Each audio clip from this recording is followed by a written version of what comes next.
And so it's in a certain sense a pity that AI started with, in my opinion, the wrong approach. So the deductive logical reasoning way. Although Solomon of Induction was around, I mean, he invented it in 1958, published it in 1960 in a tech report, 64 in a journal. So the theory was there. So if that would have taken on, I think AI would be further developed than it is now. But maybe I'm wrong. So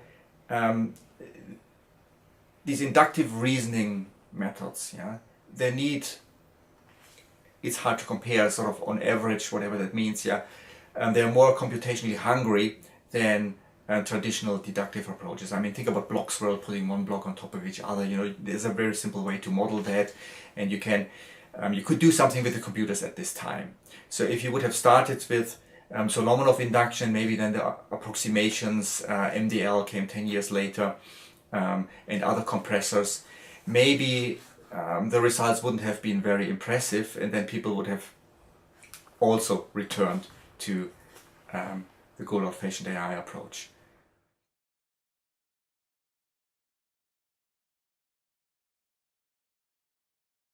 Solomon of Induction was of course not the first attempt to solve the induction problem. There have been many other attempts in the history on induction before actually Solomon and also after, and but they all have problems or limitations. So I mean, there's probably the most well-known Popper's falsification dogma, you know, that a theory needs to be falsifiable. That's all good, but that principle is way too limited. I mean, you can have two theories which are consistent with your data, and one is silly and one is reasonable, and Popper cannot tell them apart because they're both consistent with your data. I mean, he later came up then with some principles to try to select between them, but they fail in other ways then too. Then there's the whole frequentist paradigm, frequentist statistics, which have their own problem. Then there is Bayesian inference, of course, yeah, which is great, and it's to a large extent built into Solomon of Induction, but Bayes doesn't tell us how to choose our prior beliefs. It tells us how to update our beliefs if we see new data, but it doesn't tell us how to choose the prior. Then what else is out there? Non-monotonical reasoning, learning by elimination, and various other forms which don't take uncertainty properly into account. Yeah? So they try to do inductive reasoning without probabilities.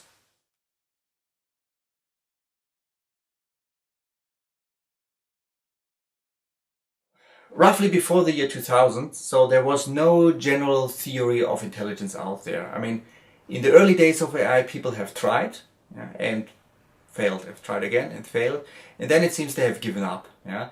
And most AI researchers are now concerned with very specific problems in the area of AI, of course, yeah, to solve, and then they solve it, or try to get there, but they avoid thinking about intelligence in general terms.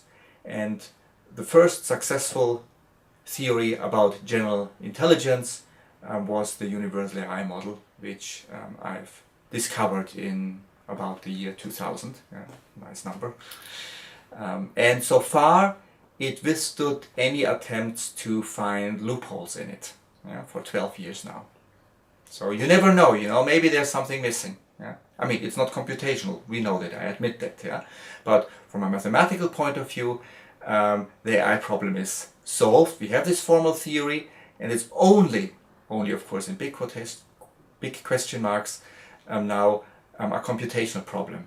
We can just give it to the proper computer scientists.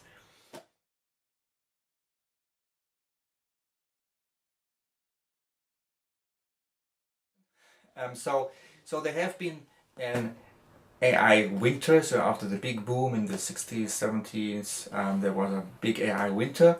But recently, maybe last 5 years, maybe 10 years, there's more and more excitement about returning to at least the original goals, not the original methods, but the original goals of designing or understanding general intelligence. And maybe my theory has contributed a little to it, maybe not. It doesn't really matter too much. Yeah, the important point is that there's increasing excitement about these fundamental questions again in the last decade or maybe 5 years.